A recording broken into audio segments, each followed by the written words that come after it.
అన్ని వర్గాలకు సమతుల్యమైన ఆమోదయోగ్యమైన గట్టిగారి బడ్జెట్ ఉందని మండల కాంగ్రెస్ నాయకులు అన్నారు. విద్య, వైద్యం, వ్యవసాయ రంగాలకు పెద్దపీట వేస్తూనే విద్యుత్ సంక్షేమం, ఐటీ రంగాలకు ప్రాధాన్యతనిచ్చిన బడ్జెట్ ఇదన్నారు. ఇక గతంలో బీసీలకు కేవలం 4,000 కోట్లు కేటాయించి ఒక్క పైసా ఖర్చు చేయని కారు సర్కార్ను చూశాం. నేడు 9,000 కోట్లకు పైగా కేటాయించింది. అలాగే ఎస్సీ, ఎస్టీ సంక్షేమానికి పెద్దపీట వేసింది. రైతన్నల చల్లగా ఉంటేనే రాష్ట్రం సుభిక్షంగా ఉంటుందని నమ్మిన ప్రజాప్రభుత్వం వ్యవసాయానికి ఏకంగా 72,000 కోట్లు కేటాయించడం శుభపరిణామన్నారు. ఇక వ్యవసాయం అనుబంధమైన నీటిపారుదలకు 26,000 కోట్లు కలుపుకుంటే దాదాపు 1,00,000 కోట్లు అన్నదాతల కోసమే కేటాయించారు.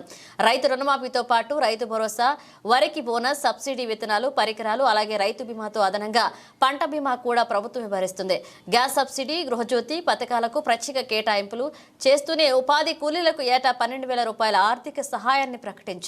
నూతన గృహ నిర్మాణం కొరకు ప్రతి నియోజకవర్గానికి 3,500 ఇళ్లను కేటాయించింది. అలాగే గత ప్రభుత్వం బడ్జెట్ అంకెలు మాత్రమే ఏమాత్రం చేయలేదు. సొంత వాళ్లకు పళ్ళెంలో వడ్డించి ఇతరులకు చేతిలో ప్రసాదం మాదిరిగా ఇస్తూ వివక్ష చూస్తుంది. మొత్తానికి ప్రజాప్రభుత్వం అంటే ప్రజా ఆమోదిత నిర్ణయాలు, అలాగే కేటాయింపులు చేసే అమ్మలాంటి కాంగ్రెస్తోనే సాధ్యమని మరొకసారి నిరూపితమైంది. ఈ కార్యక్రమంలో మండల కాంగ్రెస్ నాయకులు ఎండి సాబి హుస్సేన్, మ్యాక్యా వీరయ్య, ఈదునూరి పైడికుమార్, ఎండి అన్వార్ పాల్గొన్నారు. రాష్ట్ర శాసనసభలో ఉప ముఖ్యమంత్రి, ఆర్థిక శాఖ మంత్రులు పెద్దలు మల్లు భట్టి విక్రమార్క గారు ప్రవేశపెట్టినటువంటి బడ్జెట్ 2,171,172,000 కోట్ల బడ్జెట్ను రాష్ట్ర శాసనసభలో ప్రవేశపెట్టడం జరిగింది. దానిలో ముఖ్యంగా రైతు బీమా, రైతు భరోసా, రైతులకు సంబంధించిన రుణమాఫీలే ఎక్కువ నిధులు కేటాయించారు. వాటికి ఈరోజు మేము మీనవంక మండల కాంగ్రెస్ పార్టీ పక్షాన ప్రత్యేక కృతజ్ఞతలు పెద్దలు ఆర్థిక మంత్రి గారికి తెలియజేస్తూ ఉన్నాము. రాబోయే రోజుల్లో కూడా ఈ బడ్జెట్ ప్రజలను సంతోషపరిచే విధంగా ఉంది.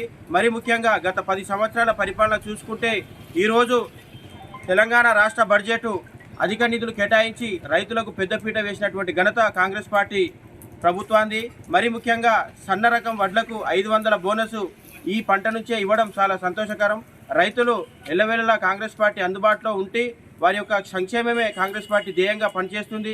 పెద్దలు రేవంత్ రెడ్డి గారు ఏదైతే ఎన్నికల ముందు ఇచ్చిన హామీలను ఒక్కొక్కటిగా నెరవేర్చే ప్రక్రియలో భాగంగా ఈరోజు రైతులకు అధిక నిధులు కేటాయించడాన్ని మేము హర్షం వ్యక్తం చేస్తూ, తొలిసారి కాంగ్రెస్ గవర్నమెంట్ వచ్చినాక మన డిప్యూటీ సీఎం భట్టి విక్రమార్క గారు, మన శాసనసభ మండలిలో చంద్రబాబు గారు బడ్జెట్ ప్రవేశపెట్టడం జరిగింది.